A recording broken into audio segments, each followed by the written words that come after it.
es esto, abuelito? Es un álbum de fotos, mijito, de toda la familia. ¿Me muestras? Sí. Pero en quichua te voy a enseñar, porque no sabes, ¿no es cierto? Bueno.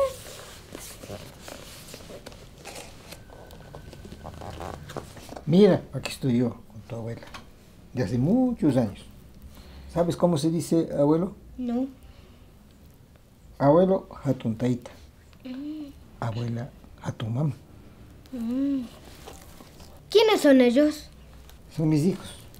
Hijo es Churi, hija Ushi. Son tus tíos. Ah. Tío se dice tío taita y tía mama.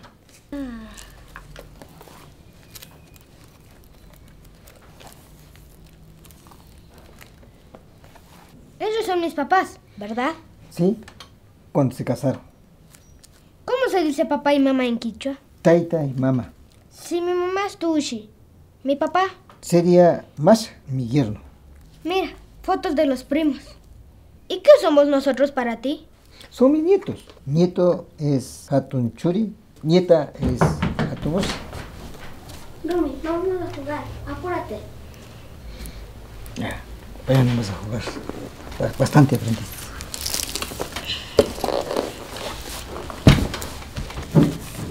Abuelito, ¿cómo se dice hermanos en quichua? Hermano se dice woki. Hermana se dice pane. Pai hatun taita.